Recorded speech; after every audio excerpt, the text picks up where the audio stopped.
Hello everyone and welcome to the Sweeney Show, Business and Life podcast.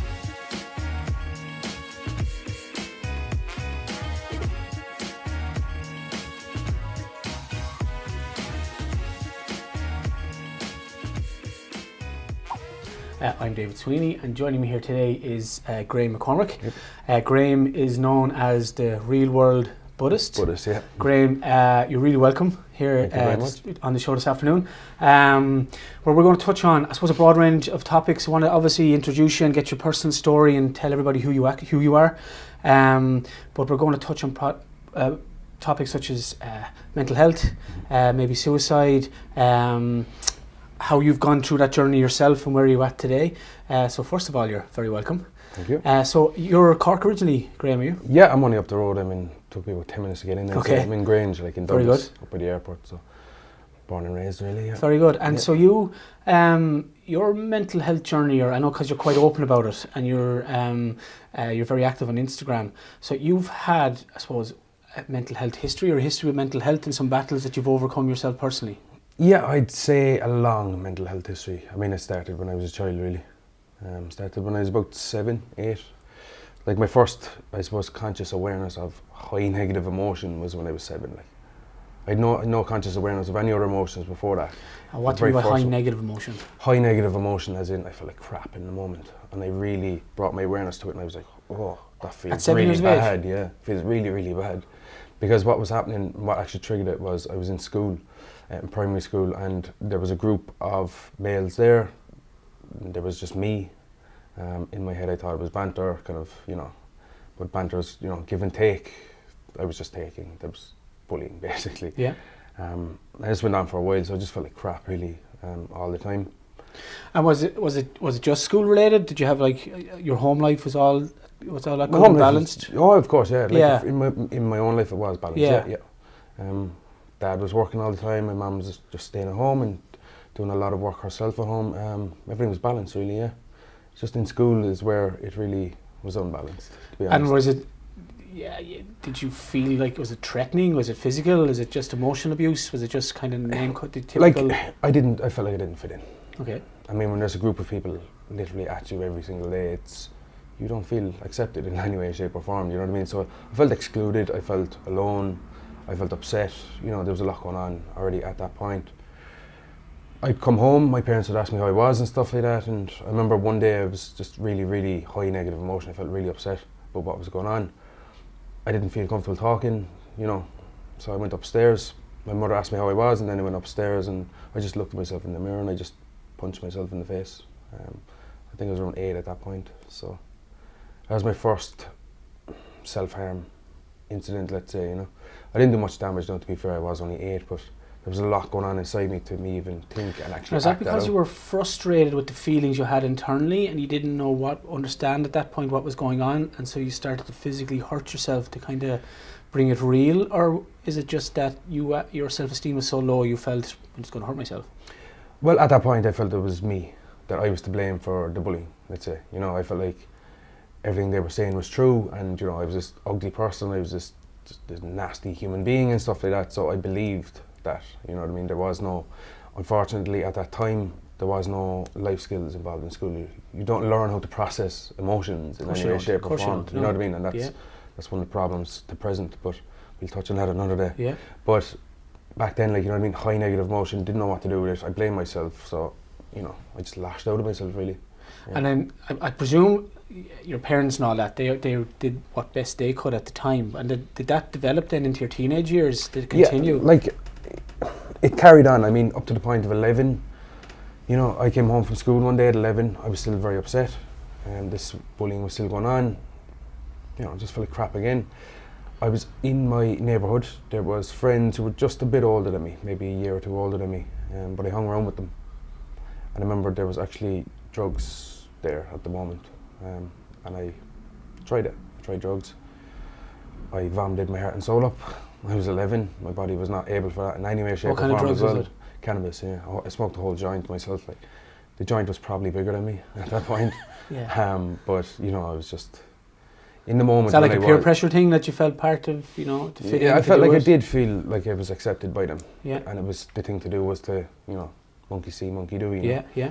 And I tried it, and just while I was, let's say, stoned, I did feel a bit of a release in my emotions, yeah. Because your mind can only focus on one thing at a time, Yeah. and it was focused on me feeling Yeah. sick, Yeah. basically, Yeah. from ingesting it, you know. So that lasted with me, and that carried on, you know.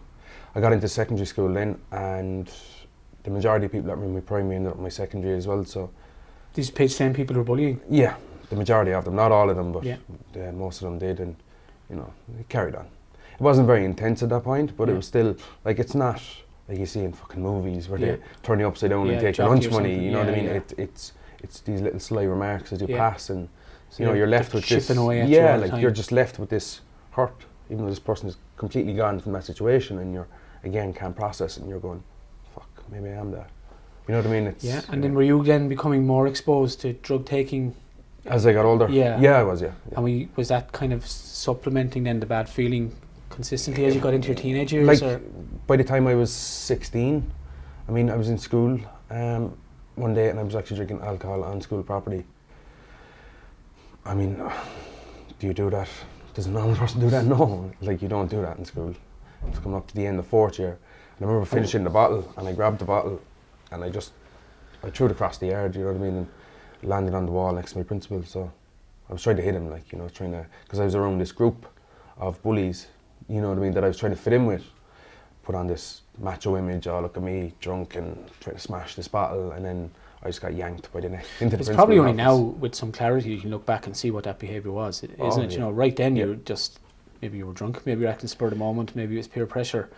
And then, like, when you're still quite young in your teenage years, 16 is a lot to be taken on as a young man, isn't it? Yeah. I mean, as you touched on it there, is that, like, reflection is very powerful. Like, when you're in the moment, it's very hard to even become aware of what you're doing. You know what I mean? Sometimes you just don't feel in control, and, you know, you be impulsive, and, you know how it is. Like, it's not nice, but on reflection, you know, I can see that, absolutely, yeah. And then, were you expelled from school over that, or? Yeah, I was, yeah. I was at that point, yeah. And did you go back to education?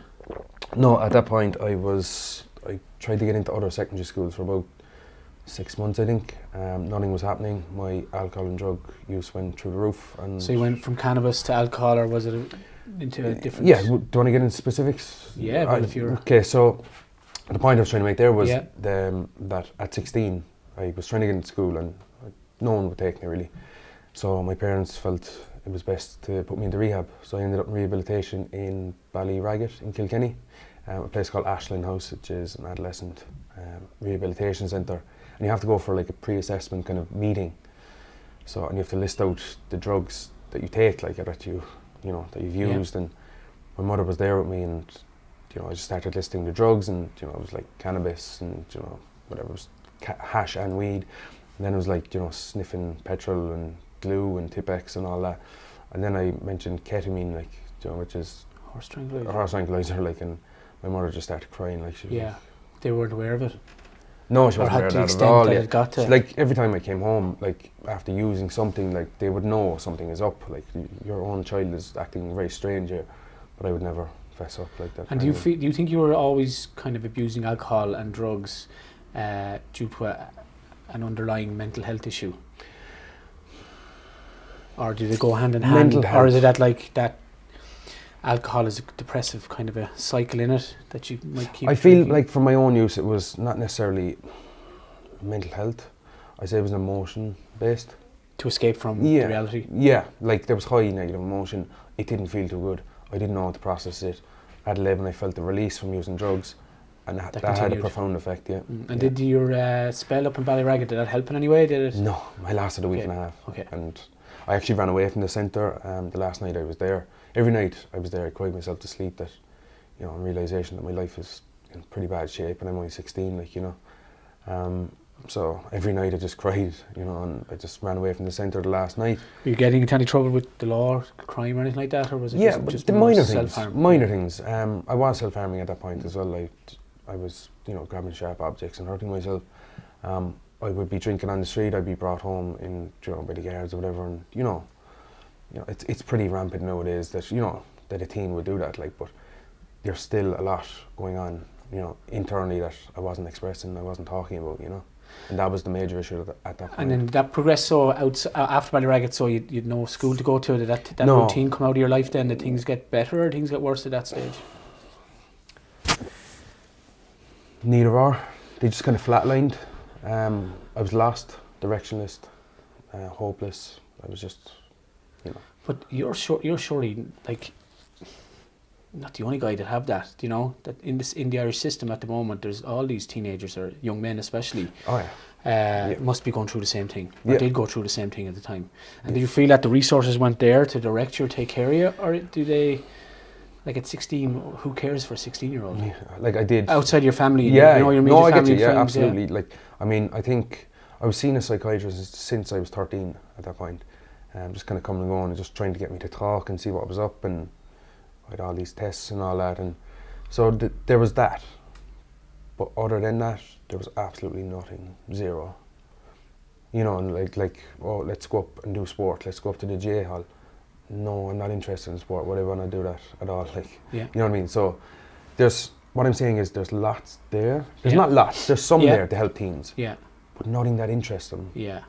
What's more interesting is sitting around on the corner with the lads Yeah. and having a crack, or what feels like the crack. Yeah. You know what I mean? And Yeah. that's more interesting. So for teens, you have to find something they're passionate about, something that sparks something in them, something that interests them, and something that's powerful enough to drag them from where they are at the moment, their challenge, where they're stuck. You know what I mean? That's how you work with teens. Not let's go up here and play pool in a hall.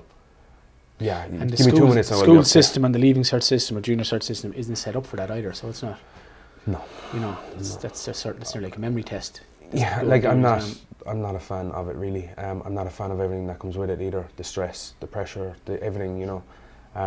Yeah, it's just a memory test. Like how good are you? How So good is your memory? How did kind you of a thing. progress then yourself into your 20s? Like it sounds like you're doing the best you can to kind of get yourself right, and then it's just either the trigger isn't there that of a self-discovery or a The moment spark where you're wasn't there, a yeah. pivot to kind of turn around. So where did it go from since you left school? So, as I said, I kind of flatlined for a couple of years. I got into a relationship at 17, I think. Yeah, and the girl I was with actually became pregnant.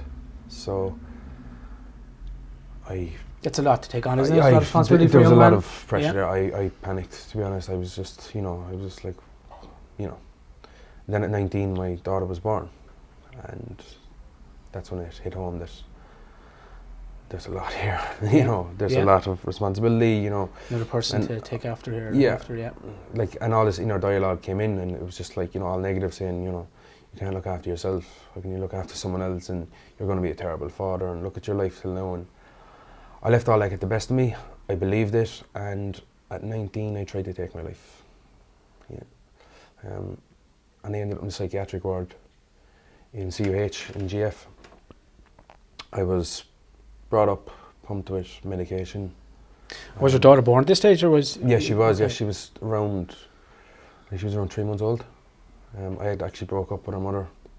I just completely flipped the lid. I was in crisis at that point, and I tried to take my life. Yeah. And was it a real attempt? Was it a cry for help, do you think, or? That was at that point. It was a mixture of both. Now, people can say, no, you're either trying to completely end your life or you're not, or it's a cry for help. It was a bit of both. Yeah. I swayed. Yeah. I was swaying by this is it, I'm done. It was still I'm extreme behaviour. Yeah, it was. Yeah, it was it was impulsive. It was erratic, and it was just poof, done. And I was in the psychiatric ward before I knew it. And going in there then was just it's a blur, really. They're pumping you full of medication. You ask them Just for to calm help, you or down. you're trying to, you're trying to talk to them, and they're just kind of, just take this and go away, because understandably they're dealing with that on a daily basis, but I'm still a human being who's in hurt here and in crisis. I need to talk, I need help here. Pumping me medication is not good enough. I mean, anyway, that's not good enough. And then did there become a point later on then that is there a pivot where you kind of like, 'cause look at you today, you're fine, healthy, fresh, positive, confident young man. Where did you get from that point to where we are now? Well, in between that, between then and now is an absolute roller coaster. It gets worse, it gets more intense, it gets Yeah. So at 19, Yeah. 20, I turned 20. And from the medication they gave me in the psychiatric ward, I was in there for about 4 weeks, I think, at that point. They just let me go. They gave me a lot of medication. Are you 30 now, are you? No? I'm 30, yeah. Yeah, so this is 10 years ago. Okay. Yeah. They gave me a lot of medication, and they were basically antipsychotics and sedatives and sleeping tablets. And antidepressants or whatever. Yeah, I don't even think I was on antidepressant Okay. at that point. I think they just wanted to just completely numb me and shock my system, you know. And were you still taking social drugs at that time? Yeah, I was, yeah. I Okay. was trying to mix everything because I didn't really care for myself at that point. I didn't care how my life went. I had just tried to take my life, you know. Yeah. I was just... It's pretty empty. Yeah, it's literally Russian roulette. In your view you know at the what I mean? time, yeah. Yeah, there was nothing Yeah. there. Like, I just felt a shell of who I was as a child, you know what I mean? But after all the medication, anyway, like the weight started going up. Like the hunger of them is just insatiable. Like, you know, it would take a lot to fill you after them. My weight just ballooned up, and I came to a point where I was... So it's like a side effect of actually taking the mental health drugs? Yeah. Because you just ate a lot in that Yeah, point. so the side effects were memory loss, weight gain, insatiable hunger, lack of sleep, which is a bit ironic because I'm on sleeping tablets, high blood pressure, you know, mood. That's a lot to take on for a Yeah. 21-year-old man, isn't it? Irritable as well. Yeah. It was very, like... Mood swings. And Yeah, yeah. like I was on... Jeez, I can't even think of the name of them now, but they're 4 mood swings. Okay. Mood stabilizer, excuse me, is the term. And I was actually getting mood swings off them. You know, I mean, if you look at even in general, like a side effect of an antidepressant is depression. Yeah. You can Google that, you can research that, it's facts. It actually says it on the leaflet that comes with it. How is that? Like, something really needs to change there big time. For anyone who's listening who's on medication, that doesn't mean come off it. That means stay on it, that means work with it, but look for something better. In the long term, look for something better, yeah. So I was unwell, mentally I was severely unwell. Something needed to change, so I actually joined a gym and to try and get some movement going, try and release some endorphins, try and, you know, feel some bit better, lose the weight, you know, and it started to come together for about a month. I joined up, was doing fitness classes. My mood was elevated at Enjoying times. it? Yeah, I was like, going into a gym, it was actually became a martial arts gym. I didn't know it was that. I just thought it was a strength and conditioning gym, but within martial arts there's no judgment, there's nothing like that. It's all compassion, it's all kindness, it's all respect, it's all, you know, there's no crap like I had experienced in society, let's say. So I was training away in that, and then I went up to the fitness one night and a class wasn't on, the coach didn't show up for some reason, so I joined in the boxing class, which was on, and that was amazing. It was something new, it was something I'd never experienced before. I got the crap beat out of me, which was, you know, a bit of a shock as well. I was like, Christ, this is something new, you know. So I really enjoyed that, and I kept training.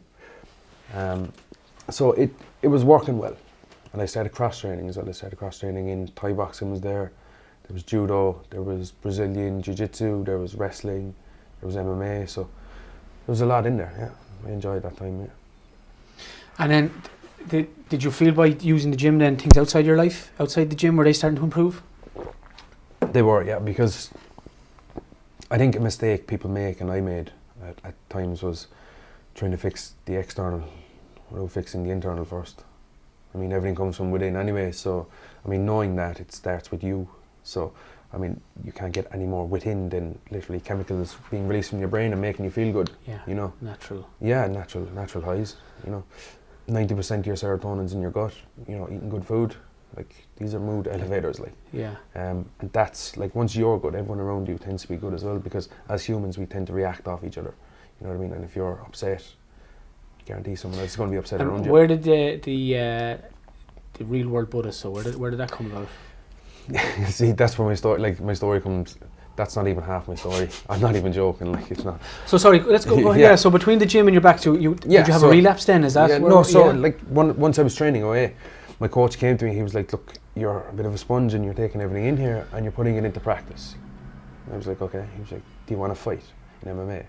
I was like, "Yeah, let's do it." So he saw something in you. He was like, "Yeah, he was like, "You can put everything you're learning into practice pretty quickly. So do you want to fight or what?" And I was like, "Yeah, definitely."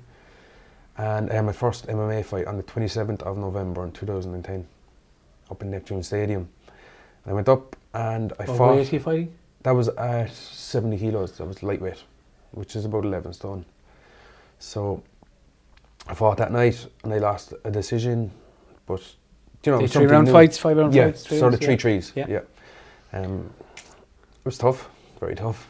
Something I'd never experienced before. So real fear going into it? Yeah, like total Exhilaration, anxiety, adrenaline, all yeah, that? everything. Like, Yeah. I actually got an adrenaline dump. My muscles weren't working. I was on my back for about 3 rounds. But overall, the experience was absolutely crazy. And Yeah. I really got a thrill off it, you know. Yeah. It was really exciting. And I carried on. I carried on that night. Went in, got changed, carried on that night, and I sat down. I watched the rest of the fights, and there was 2 people fighting that night. It wasn't main event, but they were big names. One was called Joseph Duffy, and he fights in the UFC right now. And the other was Conor McGregor. On the same night? On the same night, yeah. And Conor actually lost that night. So, just for anyone who's watching, Conor is beatable. He's a human being, like, you know what I mean? You win or you learn, as his coach says, and you know, Conor learned from that. That's why he is where he is now, you know. But seeing Conor there and everything, and the show, and like there was easily about 1,500 people. It was just crazy. I was like, this is something I'm going to do for a long, long time. So I carried on fighting in that, and I think I fought for about 2.5 years. I had 8 MMA fights, I had 2 boxing fights, and probably around 25 to 30 grappling tournaments. And I got the chance to fight for a belt. I was doing pretty well with my fights. I had a bit of a big name. I was ranked 4th in my weight class at one point. Things were going good, so do you want to fight for a belt? I was like, yeah, I'm all over it. I went down to Wexford where the fight was on. Again, I was in an anxiety state. Anytime I ever fought, I was not in a good mental state, to be honest. Leading up to the fight? Leading up to the fight, yeah, and especially on the night. I mean, it's natural to have nerves, as any competitive athlete would have. But mine was next level. Like I was never in fight or flight. I was always like freeze. You know, that middle round, I was always just like stuck to the wall in the training room, just kind of going, "What am I doing? Like, why am I here?" You know, it's. That some of that is normal though. Look, use the word of normal, course, but yeah, like yeah. No, a lot of people it's would natural. feel I that. wouldn't say normal, but Yeah. it's natural to Yeah. feel nerves. Yeah. It's natural for fight or flight to kick in. Yeah. I mean, And do you feel then that your mind was cracking back to a previous Graham where like the self-doubt and the self-esteem was knocking at you? Or was just in that moment the pressure was just a bit? It makes your boat really. It was the self-talk saying you're not good enough. You know what I mean? You're a terrible human being. Who says you can win this fight? The imposter syndrome type thing that like, who am I? I'm not good enough for this type of thing. Yeah. So it was a mixture of that, you know, both really. And so I went down and I fought and I touched gloves, and then within 12 seconds I was knocked clean out on the floor. This is the title fight in Wexford, yeah, is it? Wexford, yeah. I was knocked clean out. It was heartbreaking. I remember being picked up by 2 other people, and you know, the term I like to use is 2 other human beings, because you know, to have one human being being helped by 2 others means there's something going on there, that person needs help. And you know, my ego was shattered at that point. I built myself up all along from bullying and all that, and secondary school and you know, society, to be this tough guy, you know, which I was not at all. At my core I was, you know, humble. I'm not going to say that was character building, but I'm sure there's a lot of lessons out of that as well. Yeah, oh absolutely. Yeah. Oh yeah. And looking back at it now, just even technically, do you know why you lost the fight? Do you think it was a technical aspect, or just just the adrenaline got to you, the nerves got to you? Yeah, I froze again, like fight, flight or freeze. I was in freeze pretty much the majority of my fights. I don't know how I won most of them, but you know, it's just kind of natural ability. Yeah, it just kicked in, like, and that was the sponge muscle memory my or coach was whatever on about, like, you know, he was like, you're not even doing a whole lot here, it just happens, like, you know. So but after that, did that trigger a bad spell? It triggered a very bad spell in my life. In that moment I was very, very upset. My ego was destroyed. I mean, it was shattered, like, from being this tough guy, and in the moment I just said, that's it, I'm done with the sport. You know, like, even on reflection, like the very first night I'd fought, I was like, I'm going to do this the rest of my life. And then when I had a kind of bad loss, to be fair, it was a bad loss, but it wasn't a terrible loss either. Do you know what I mean? It's an extreme reaction, you think? Yeah. I mean, both were extreme, and I was kind of extreme in nature in general anyway, like with decisions or impulsivity and doing things, you know. I was always like, Jesus, Graham, why'd you do that? Or, you know, I didn't really have a whole lot of awareness of that, you know. So at that point, that was 2012 coming into 2013, I went completely downhill. I was always using drinking drugs when I was competing. I mean, when I won, I partied, and when I lost, I partied harder, because it was almost a form of self-harm as well, you know, that Sure. I knew you'd lose that, and you just lost it, you're crap, you're terrible. Drink this, not that, destroy Yeah, yourself. and even though like you're training so hard and you're obviously physically getting in good shape, and then you're destroying all that work when you're drinking off, you know, outside the gym and all that. The paradox is you could be in great physical shape but not in the best mental shape, you know what I mean? And that's... It's a dangerous combination. Yeah, sometimes. unfortunately that's where it's at sometimes, and a lot of people would focus on the physical more than the mental. Yes, with endorphins, they're attached in certain ways, but they're so different in more ways. Is that, sorry, we'll go back to where we're at, but is that kind of just there to kind of be having a self-awareness, to be aware of how you are, which mental health, like in the moment that you know triggers that might set you off or might set off extreme behaviour? Is that an individual thing to be able to process that and just kind of calm yourself? I mean, I didn't know anything. I didn't know self-awareness. I didn't know what mindset was and self-belief. What the fuck was that? No, I didn't know nothing at all to do with the mind. All I knew was that I would beat myself up mentally. That's it. Yeah, because even on your, I think your Instagram recently, you have a thing about self-talk and how you're like sometimes the enemy's within between your ears, isn't it? That how you talk to yourself. So regularly. My belief on that. And are you referring to the post I put up earlier? Was it? Yeah. So I think part of the issue or challenges with our mind is that we think it's separate from us, and that stems from, let's say, if we're being not so nice to ourselves, okay? Like we kind of separate from that, and we're like, oh, my fucking mind is at me now today and stuff like that. Yet the mind is actually part of you. I mean, we're out here trying to fight mental health and fight depression, but why are we fighting these things? They're part of us. Embrace them and then see where you're at. It says it in the name, it's mental health, it has to do with your mind, you know what I mean? We're resisting all these things, and what you resist will persist, you know what I mean? Especially with, let's say, negative emotions come up, not so nice feelings, anxiety. Oh, that doesn't feel too good. You try and, separate that from you. I don't want that. But how about if you pull it back in, embrace it, and work with it? That's where it's at. It's about embracing our mental health, not fighting it. And is self-talk a part of that then? Yeah, absolutely. I mean, that's where that comes in, is like, when the self-talk is not so nice, we have a habit of pushing it away and saying, oh, stop, just shut up. Is that something that you can train yourself to talk more positively about yourself, or in a better... Yeah, once you become aware of a thought, you can literally do anything you want with it. Once you're aware of negative self-talk, you can change it into positive self-talk. Or, I don't really like the term positive, let's say, but you can change it and reword it. And you can also change the tone of your voice. Instead of going, oh, Graham, you fucked up now again today. How about, Graham, look, it happens, buddy, relax, feel into it, and we'll go again. They're two completely different ways of speaking to yourself. Same incident has occurred, but the reaction is different. Yeah. The reaction in the mind, the self-talk is completely different. I mean, with the self-talk post I put up earlier was, I had a client who had anxiety. We were talking about self-talk within that experience of when you're on the verge of a panic attack and you're like, oh, will you stop now and just chill out and relax? That actually inflames it and flares it up. You know what I mean? If you were having a panic attack and someone came to you and they were like, chill out and relax, don't stop. Panic. Yeah, don't panic. They're not going to go to panic. And relax. Yeah. You're going to go, you're going to get worse. Yeah. But what if your self-talk or that person came to you in a gentle tone and was like, I'm here for you. We're going to breathe through this now and embrace it. Two completely different approaches. I guarantee if the person came to you like that, you'd be just down a notch, you know? And it's the self-talk as well, when you just approach yourself. And how did you develop those skills? So after you lost that title fight then, you said like, things kind of unravelled a small bit then again, or you made your way again? Unravelled, they went completely downhill. I was at a point... Was losing the fight the trigger, or do you think there was other things and that just happened to be this? It was the trigger. There was a lot going on, yeah. But that was the main trigger. That was, poof, that's happened. I was like, that's it. That's what I needed. Here we go. Let's destroy myself. So I did. I was at home. I was using alcohol and drugs.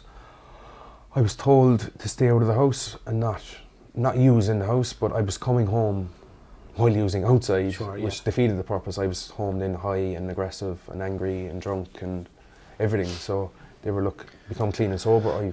You can't stay here. We've had enough. Like, you can't. I was putting them through hell. I really was. Is this your parents? Yeah, it's my parents. Yeah. So. And do you have other brothers and sisters? Were they in that environment as well, or? They weren't at that point. No, okay. They're older than me. Okay. They're married. They have families, and they live at home themselves, at their own home. Yeah. So my parents were pretty much on their own at that point. I mean, I was early to mid 20s at that point. You know, like society expectation of someone that at that point, you know, should have been in college or something. You know, society's expectations. So I was putting myself through that as well, and saying, "You're 25 here. Like, what are you fucking doing, man? Yeah, like cop on here." Yeah. And of course, just going on the self-talk, that made things worse. Yeah. Made me feel worse. It made my reactions worse, you know. So my family said to me, "Look, get clean and sober or you can't live here anymore, really." So I chose to use. I said, "Look, I'm going to leave it, forget about it." I actually chose to leave because I was breaking my family's heart.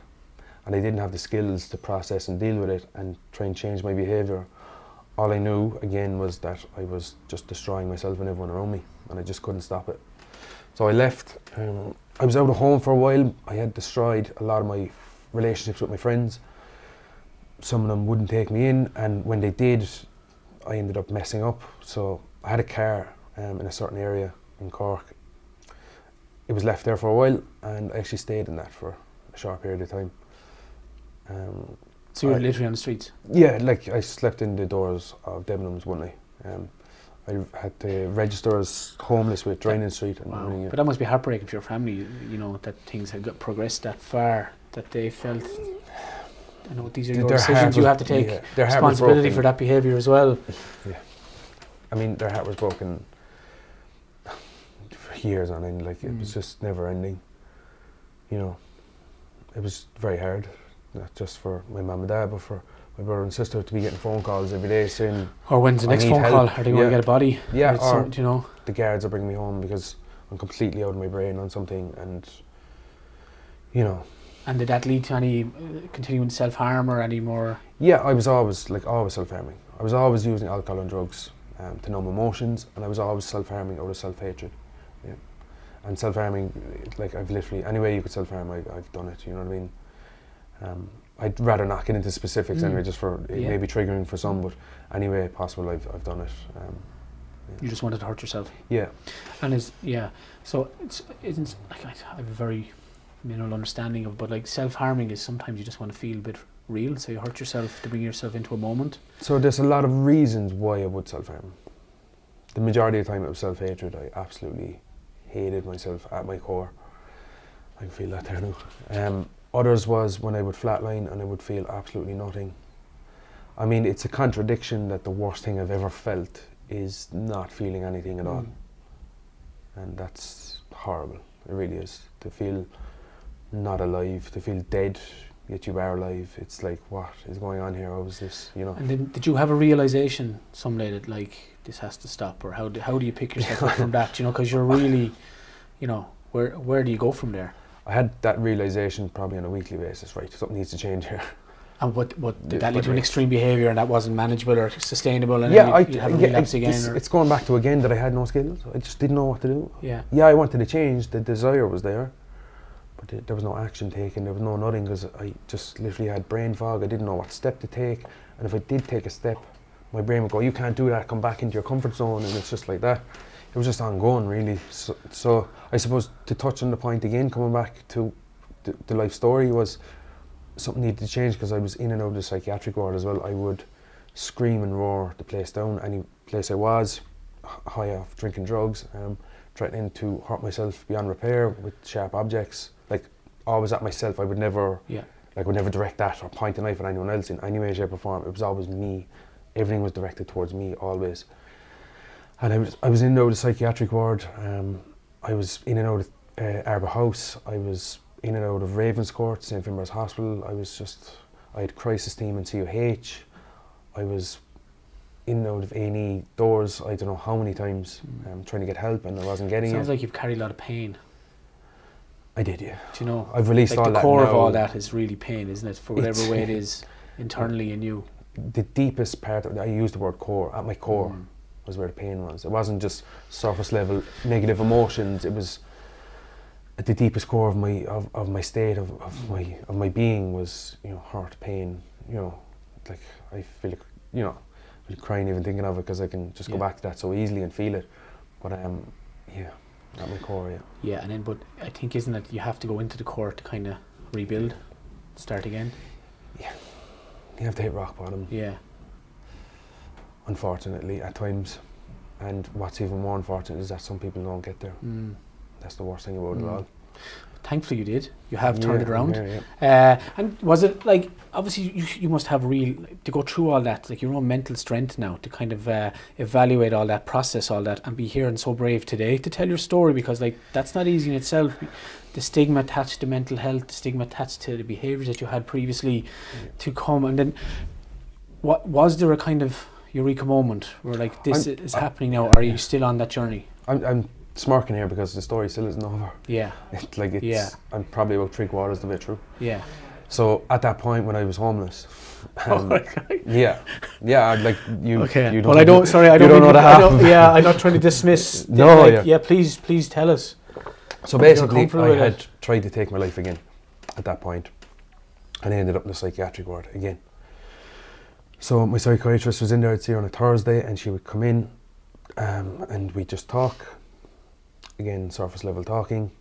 She came in one Thursday and she was like, "Look, I'm diagnosing you with emotionally unstable personality disorder." And I was like, "Okay." Was that the first diagnosis of something like that, or was yeah? There all these so I had a lot of tests. I had a lot of psychological tests done. They were bringing up names, certain names of diagnosis and stuff like that. And I've selective memory and hearing, and all these kind of tests were done. But that was the first one where they said, "This is you. This is what we're diagnosing you with." Basically, effectively saying this is you for life, in an indirect manner, So I went back to bed, which I always did after seeing her, because I was just groggy off medication, and I'd done a bit of research while I was in bed on my phone, and there's a lot of things I could relate to, a lot, yeah. Did you think that was the first time the diagnosis was right or correct, or something that you accepted that, actually... Yeah, I was like, overall the team was... Because you can't treat anything unless you know the problem, isn't it? You know the source. Yeah, you have to diagnose first, before you prescribe. And that's in the 7 habits, of highly effective people. You have to diagnose before you prescribe anything. So it was there. The diagnosis was there. It made sense. But again, my medication just went up. That was it, really, at that point. But then a few months after that, I became in crisis again. I was seeing my psychiatrist in Ravenscourt. I went into her one day and she was like, "Look, there's a therapy coming up and it's called dialectical behavioural therapy, DBT." So I said, "Okay, whatever, I'll just try it." And I died nearly probably around 4 times at that point. I've nothing to lose really, let's do it. Everything else that we had done, that she had offered, wasn't necessarily working. Like art therapy and stuff like that, and mindfulness. I tried it for a while and I just ran away from it really. But it's not that they don't work, it's that they didn't work for me at that point. I have to stress that to any listeners as well, that it's not that they don't work, it's just that for me, my own experience at that point. So I tried it. So I met with a psychotherapist. I had to sign a contract that said if I was suicidal that I would not seek help,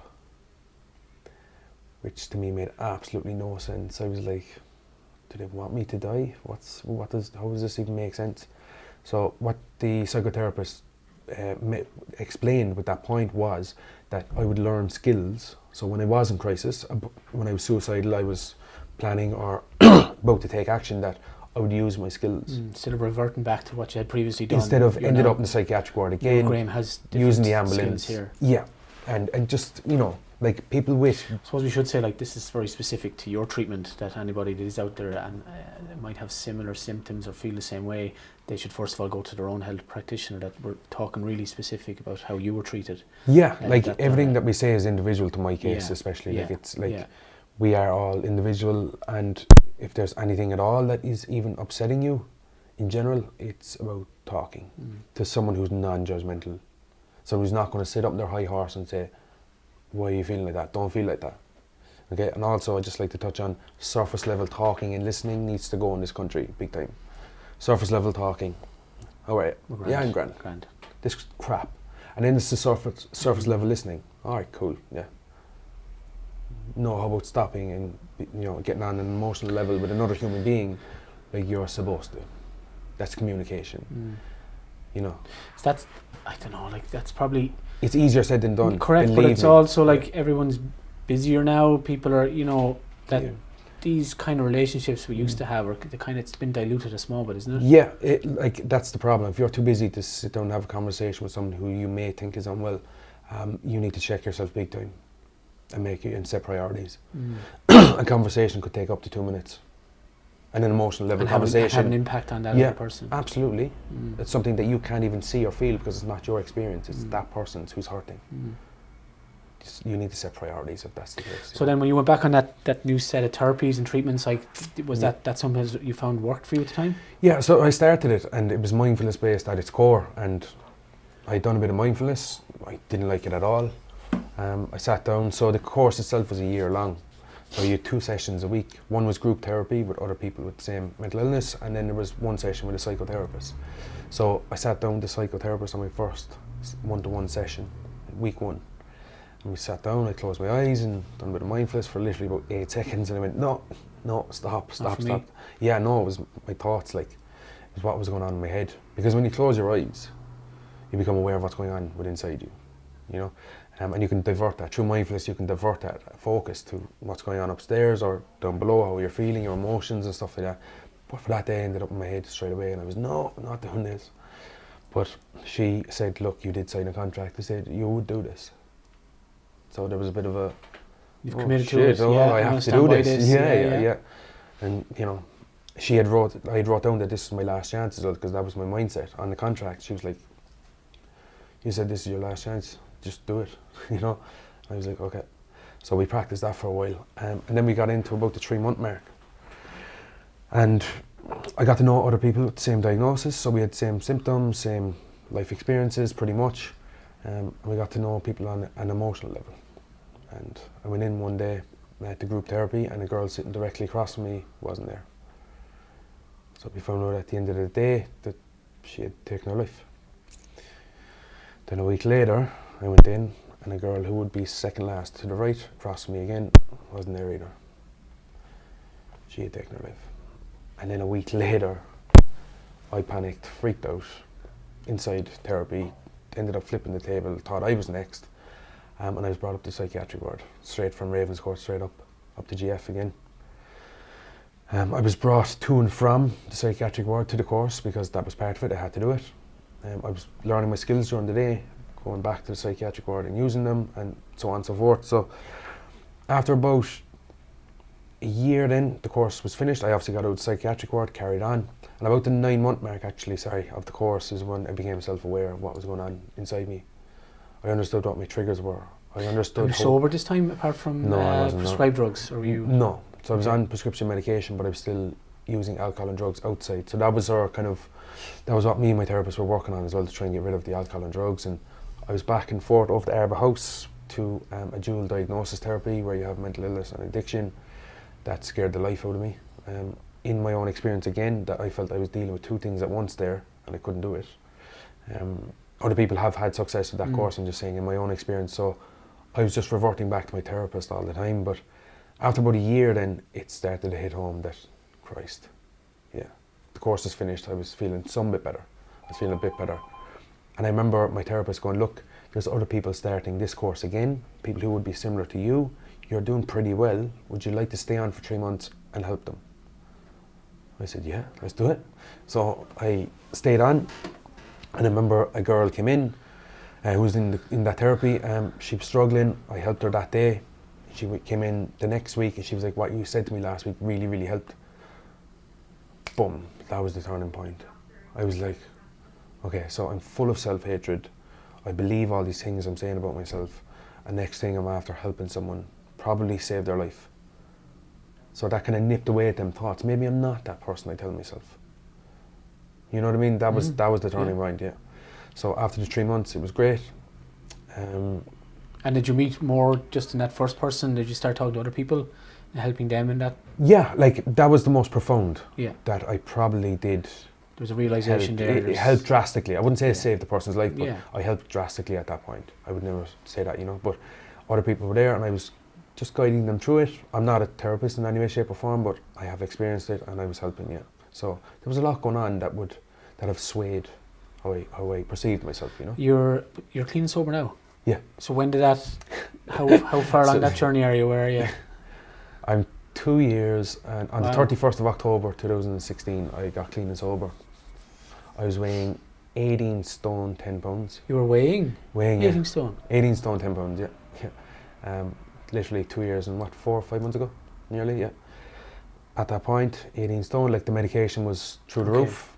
Yeah. You know what I mean? There was one suicide attempt just before that, where I actually nearly lost my hand.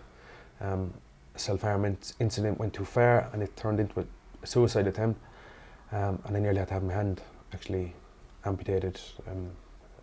Just if anyone's triggered, by that. Like you on your own when these things happen? Like, are you intoxicated or, you know? Yeah, like 2 actual suicide attempts were when I was sober. Like, you know, I was just feeling intense emotion. That one with the hand was when I was high as a kite. I was awake for about 3 days. Sure, you must have a sense of feeling, even like to there was nothing there. There was nothing. There was just a rush from these drugs that I was just destroying myself and pummeling myself with. And I attacked myself with my hand, and within seconds I was like, okay, I'm dead. That's it. I'm done. This is it. Yeah, and so at that point I was put into a psychiatric ward again, and my medication went through the roof. They just didn't know what to do with me, really. They were like, you've just done this therapy, you were doing amazing, and then you've just tried to kill yourself again. What's going on? You know? So they just pummeled me with medication. I was on 16 tablets a day for my mental health alone. I was on 2 antipsychotics, a mood stabilizer, an antidepressant, a relaxer, and a sleeping tablet. All at once. That's a lot of chemicals to be put into your body anyway, isn't it? And yeah, I mean, I had to get my bloods done every 6 weeks for my liver enzymes. I was, you know... all the other side effects, yeah. Yeah, I was... My waking hours were probably... I was awake for probably about 4 to 6 hours a day. The rest I was just unconscious, asleep. So then, wow. October 2016 then, how did you get to that point from there? After the suicide attempt, which is probably around mid-2015, I had a lot of physiotherapy done. I had 3 plastic surgeries done on my hand, and I had a lot of physiotherapy done. So I got sitting down with my physiotherapist, who was an absolute gent in South Infirmary, the physio ward over there. He was just a gent. He was very non-judgmental, compassionate, understanding. Like, I was hearing voices at that point, and, you know, I would have strange reactions and stuff like that, and he would just, you know, just keep walking on my hand and not make any reactions that I would feed off and go, there is something wrong with me, you know. So I got talking to him a lot, and he was kind of a mediator between me and my family, which was completely acceptable by both parties. And things were, you know, they started to come together a bit. You know, I was back talking to my family. You know, things were coming together. And then on the 31st of October 2016, I just had enough, really. I just had to look at my life on reflection. Again, reflection is very powerful. We touched on that, and I was just like, okay, so you've been in the psychiatric ward 8 times. You've been on probably every medication possible, injections and everything, and for your mental health. You've had massive panic attacks. You were homeless. You weren't allowed to see your daughter. You know, you've got kicked out of school. You were in rehab. You've probably destroyed every relationship you've had. Something big needs to change here, buddy, or you're not going to survive this, you know.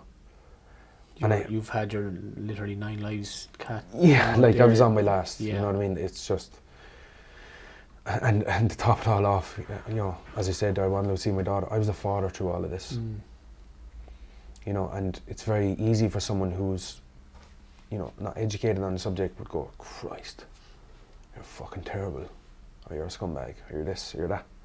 You know what I mean? But when you step into my shoes, you know, and you put yourself there, that you have an understanding that... But you've also had now, if that was 3 years ago, you're 27, you've had 16 years of alcohol abuse, substance abuse, if you first started taking... Yeah, like 11. Like I started drugs at 11 and alcohol at 12. That's a huge period to kind of break a cycle of that, of a habit. Like, my phrase was, it was just too much too young, like, is how I live my life, you know. And that all stemmed from emotion, you know, negative emotion, and not knowing how to process or deal with it. That's what happened, you know. And then, like, so the alcohol you stopped, just cold turkey? Yeah, so I stopped everything cold turkey. Was it easy? No. It's not that, you know, I was pretty much drinking every day, but it's not like I was taking drugs every single day. It was a second, maybe every 2 or 3 days I would have fucking I'd be in crisis and I'd just destroy myself with alcohol and drugs. So it wasn't like I was getting the shakes every 2 minutes and I was rattling, or it wasn't anything like that. But I knew that I didn't have a support system there anymore. That I couldn't go to alcohol and drugs, and it was the fear of that I'd actually have to use the skills I learned in my therapy. It was a state of fear constantly, But I locked myself in my bedroom, not literally, but for about 3 months straight. I was meditating, I was mindful, and I enforced 20 minutes of exercise every morning before I left my room, just to get food and come back up. So did that happen every day? No. Did it happen a lot over time? Yeah. I wouldn't be this size now if not, like. And it was just such a big jump, like, for 18 stone, like, for some people is not very big. I mean, you see some lads are just like, they're just big lads, like, and it's the norm to be that size. But I was 11 stone when I was fighting. Like, I'd walk around at maybe 12 max, and I jumped up to 18. So, like, it was very upsetting to see myself in the mirror. That would trigger the self-talk again. Oh, you're terrible, you're crap, you're this, you're that. I lacked confidence. I would stay in home as much as possible. I didn't want to leave the house in case people would laugh. That was probably the way. It was probably a kind of a psychosomatic kind of reaction, that you could see the physical issues on your body. You're carrying the weight around, and that then triggered more things. Yeah, it did. Yeah, it was just it was just a chain reaction, really, of that stemmed from how I perceived myself.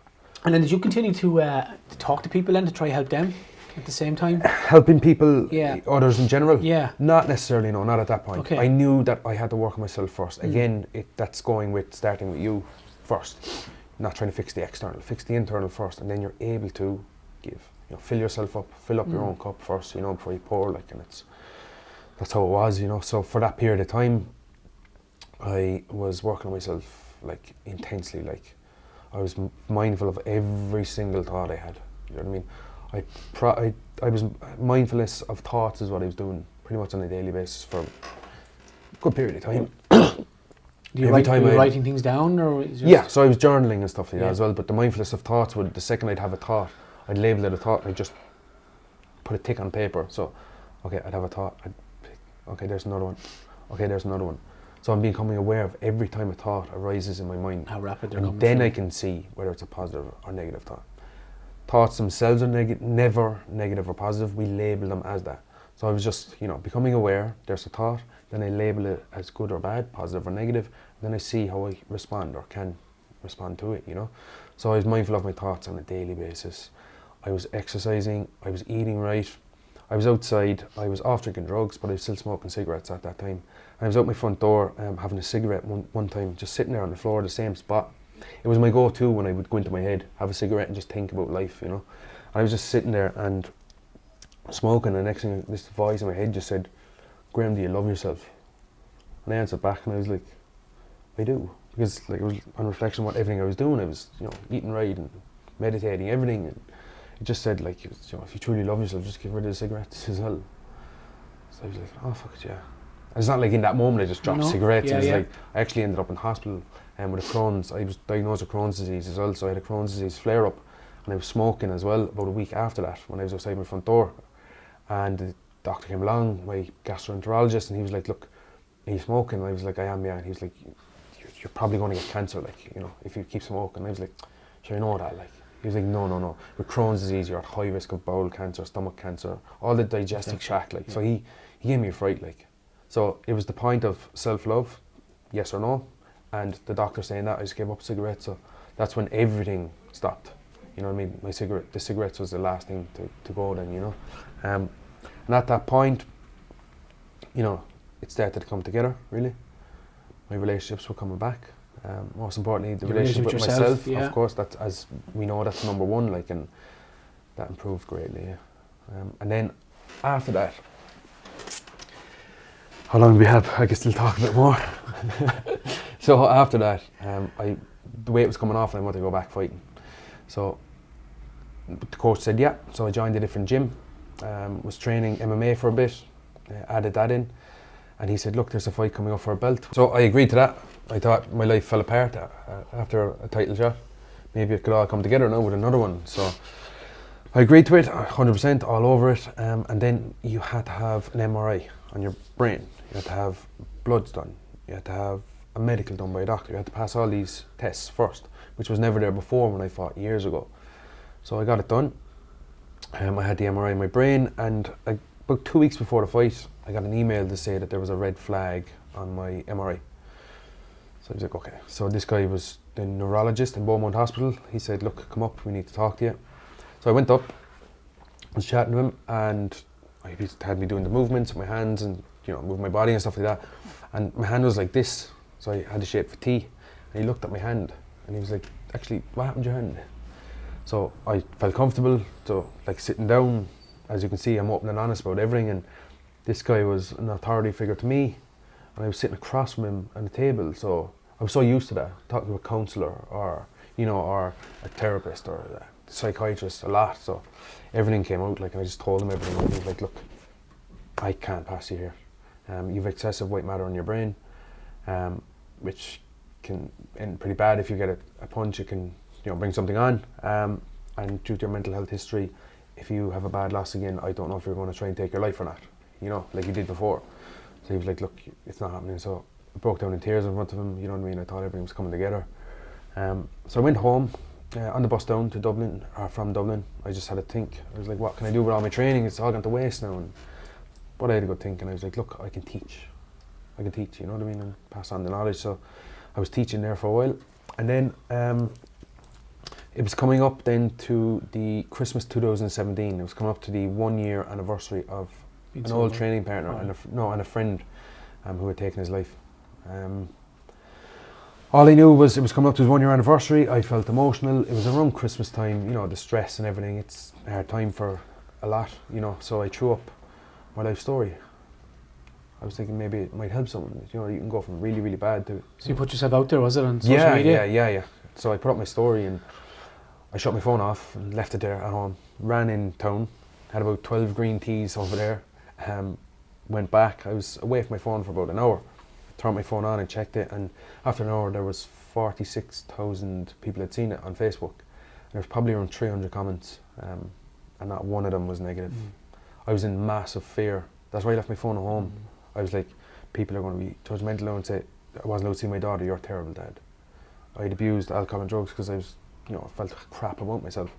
Oh, he's an addict, like a stereotypical, you know, scumbag. Like, it's like, no, not one. Just got compassion, empathy. Everyone was like, Jesus Christ, like, how could that, like, whoa, you know? Of all the brave things you've done in your life, that was probably one of the bravest. I would, from my point of view, to put yourself out there. I would certainly agree. So, you know, you're so vulnerable. You're once you've put it out there on social media, there's no going back. And everybody has the fear of what other people think of them, you know. So then you came back and you got that good reaction. Yeah, so it was an amazing reaction, and I just felt okay. I was at the openness of the world here, and nothing negative came my way. But also then as well, like, that's a good way for you, and like, once you put your problem out there, no one can beat you with the stick anymore. That's it, I've owned it. Oh yeah, no, like, you know? everything came out like that day. Like, it was like, this is where I was at, this is what I done, this is how I felt, this is it. But there was probably people around you that didn't know. Maybe, you know, they became outside your immediate circle that kind of knew about you, and, oh, geez, he went down this road, or we're not. And then got they saw that, like that and say, wow, man, we never knew. Yeah. People were like, you know, one person actually said, I just thought you loved a sesh.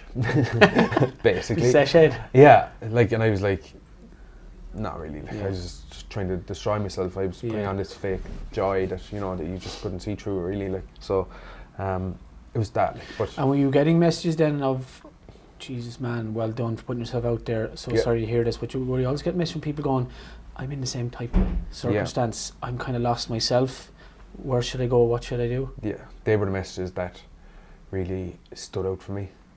They were the ones that really, that I needed to act on, you know, and I did. And there were certain people I could not help. As I said, I'm not a psychologist, not a psychiatrist, nothing like that. Counsellor, therapist, nothing like that. I'm a life coach, you know. It's different, and I would never tell anyone that I would deal with emotions. So there was people I helped. There was people that I couldn't help literally, like directly. So I was like, look, maybe try this place. Give them a ring. and come back to me, accountability, let me know how you get on, not just leave them high and dry, you know. So again, that was where it was at. I was helping people a lot there from the post and literally as well, like in Messenger and stuff like that, and where the messages were coming to, and I just kept going. I was like, okay, this is where it's at now for a while. Let's see what we can do with this. You're helping people here. So I carried on. And also you're sober, you're clean. So like your thoughts. That was part of it. Don't put this label on, but your thoughts are real. You know, they're actually proper emotions. They're not drug induced or alcohol induced. No. And then so these good feelings that are coming in, they're actually, you know, you're doing okay. They're as natural as they come. Graham's actually all right here, yeah. For like the first time, like there was emotions coming in that were just so natural, and I was like, okay, this isn't drinking drug and juice. This is how joy is supposed to feel. And I latched onto that. Or another main one was with family and everyone around me that helped me. Was like, okay, this is what love feels like. Latched onto that. You know what I mean? I was getting all these natural emotions, natural highs. Those people in your close circle, they must have seen a change in you, physically and your well-being. Yeah. They must have been so proud of you. Yeah, they were just like, I mean, they had seen it every day. So it wasn't like I was this size and then this size, and they were like, holy crap. They had seen it every day. They had seen me struggle a lot with it, you know what I mean? And they were always there for me, you know, but they were just, you know, amazing, like, you know. So at that point I carried on with blogging or whatever way you want to call it, on Instagram and Facebook.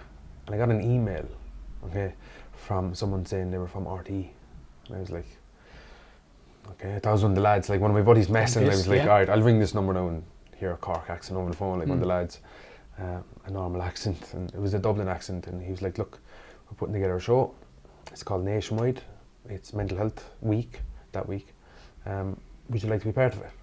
And I was like, absolutely. They were like, right, come on in, we'll interview you and we'll see what we can do. So I was on the show, that was the 8th of October last year, and since the show I have had message after email, after phone call, message, email, like over and over and over again. Will you come here and do a talk? Can you help me with this? Will you come here and do a talk? Because your message now has become positivity, isn't it? And change. Yeah, transformation, I like to call it, And then, like, I don't talk it like, but everybody has to kind of have a living and earn an income. So I presume your ability to work previously was kind of stymied with your behaviours. And so are you able to now turn this knowledge and this passion for coaching and passion for transformation into an income? Is this is a business for you now? Yeah, this is where it's at. I wouldn't call it a business, I'd call it a service. Like, I'm serving people from my heart is what I call it, you know what I mean? It's nothing to do with the financial aspect. Yeah, it's a side effect, of course, you know. You have to monetize everything.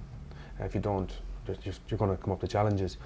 But it is certainly You're coming from an altruistic approach to it. Yeah, I'm coming from my heart, and that's it. Like, I mean, I'm literally in the job of helping people. Like, you can't come from that with a financial aspect or mindset. It's not going to work for you or the client. I saw you there recently. You're speaking to teenage kids in schools now? Yeah. So the first, after Nationwide, there was a school got onto me, and it was a secondary school at Athlone in Westmeath. So I called up there. The town was badly affected by suicide and drugs. Yeah. You know the way things are, unfortunately. I went up, and it was just, will you talk to the school? And I was like, yeah. I was expecting maybe 4th years or whatever, but it was like 1st, 2nd, 3rd, 4th, 5th and 6th. Space of 4 hours, I talked to the entire school. It was just like, I was like blown away. It was like, and it was 420 students. It was a small school now, in fairness, but it was 4 hours talking straight, you know, and I loved every second of it. Are you talking about bullying, substance abuse? Yeah, I'm talking about everything I've talked about right now, but in more detail as to how I overcame it, you know, so they can learn. I'm not just there saying I was a bit, you know, crazy there for a while, like, that's not going to help anyone, you know. Yeah, if they see the outcome and where you are now. And you're obviously saying in a really relatable way that they can... Absolutely, yeah. Like, any talk I ever do anyway it's based off, you know, gender, age, you know, something like, I could talk to a lot of males on a real level and be like, you know, this is how it is now. And then if it's females, I could just word it differently and, you know, really get down to the emotional side of things where females are at, you know. That's no judgment to any females. No, that's I a good thing. yeah. But you know what I mean. Like, yeah, it's the bravado that I can really relate to, because I was that, you know, in the males, you know. Yeah. But yeah, it was well received. And so you're now using social media as like a real tool for you now, isn't it? You know, to get your message out, to attract a larger audience and kind of increase your profile. But it certainly allows you get to people that might need to hear your message. Yeah, I mean, for myself, like I started a life coaching course in May last year. So I've come from that, you know, and I've used social media to tell people, you know, that I'm here to help you, like. And it's, again, that's been well received, like, and I've a good few clients out at the minute, and they're all really having success, and like, they're really, you know. So you must get a real reward out of that yourself personally, do you? I do. Like, a client sent me a message the other night. I put it up on Instagram. Like, I was like, I just love when clients do this. Like, it was just, you know, I know she basically just said, I know it's your job or whatever, but like, I appreciate every time you're there for me, like, because I am, like, I couldn't just, I suppose, be with someone for an hour a week, you know, and have no contact in between. Like, how is that helping someone?